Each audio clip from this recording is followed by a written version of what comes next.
तुम्हाला काय जास्त त्रास होतोय का?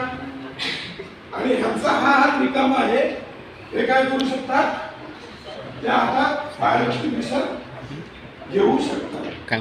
ओके, आता आपण बनवणार आहोत फोर हँड. मी म्हणलं काय झालं, त्यावेळी काय करायचं आहे, एखादं म्हणजे त्यांना अजिबात चालता येत नाहीये, काही नाही, त्यावेळी त्यांना काय करणार आहे, ते तुमचा हात असा धरायचा, सेम तुमची पोझिशन तुमच्या हातावर. लक्षात आली पोझिशन तुमच्या सगळ्यांच्या? आली का? या सर,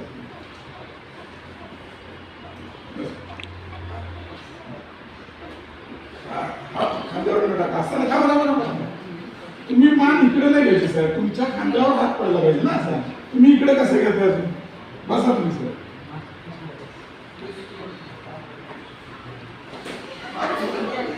काय होत दुसरं कोण रे, या ना सर तुम्ही.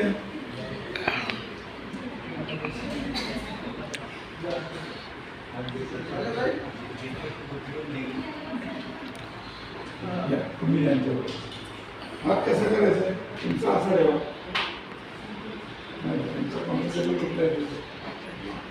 बरोबर.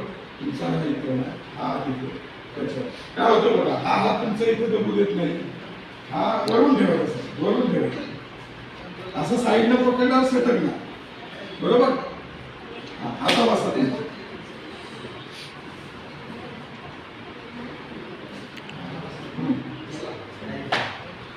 ओके, चला बघू आता.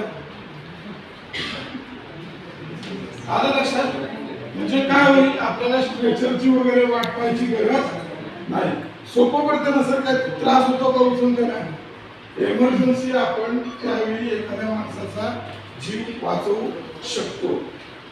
ठीक आहे, त्यानंतर आपल्याला काय पाहायचं? Thank you sir, thank you sir.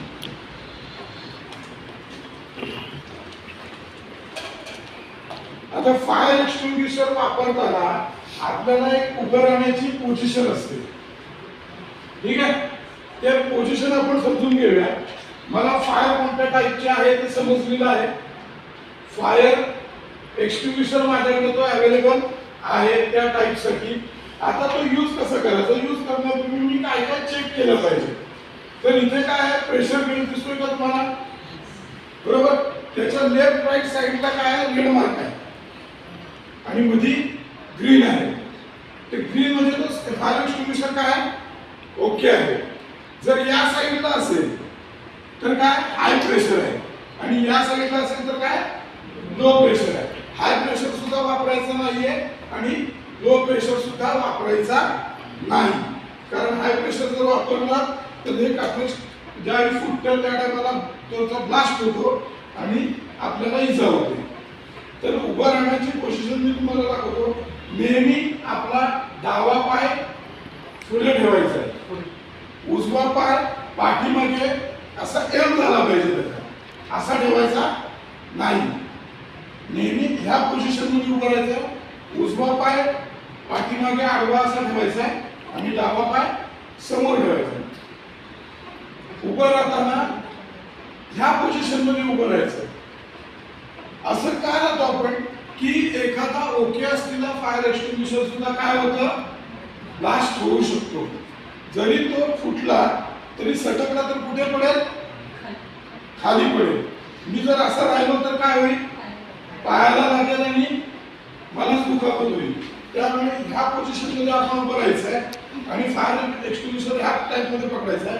हा जो नोझल आहे तो इथे पकडायचा आहे, इथे पकडायचा नाही. कारण प्रेशर जर जास्त असेल तर तो सटकला आणि आपल्या तोंडावर आले तर CO2 आपल्यालाच मिळतो. आणि तुम्ही तर सगळे हॉस्पिटलमध्ये काम करणार आहे, तुम्हाला सांगायला नको, तोच माणूस बेशुद्ध पडेल.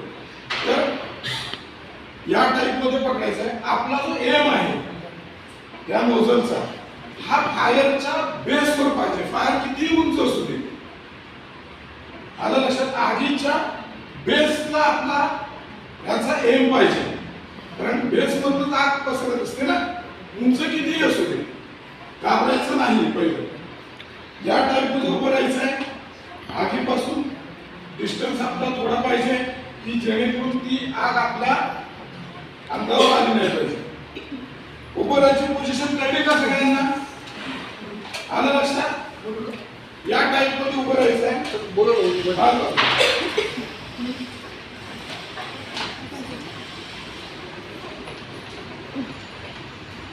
आलं लक्षात?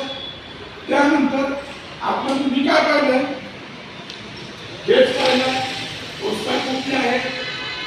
आता ही जी पिन आहे ना, ही पिन फक्त ही पट्टी तोडायची आहे, पिन काढायची. आलं लक्षात? ही पट्टी पिन लावलेली असते, सरळ तुटते तुम्ही खेचल्यावर. आणि ही पिन सरळ खेचायची. ही आपली पिवळी जी पिन आहे ती निघून जाते. आणि या पोझिशनमध्ये उभं राहून पायाच्या बेसवर एल धरून ही क्लिप प्रेस करायची. प्रेस केल्यानंतर ज्यावेळी पावडर बाहेर पडते त्या टायमाला पाईप करायचं. आलं लक्षात? तुम्ही चौकडाची पोझिशन काय आहे ती. आणि पायाच्या बेसवर आपल्याला पावडर वापरायची आहे.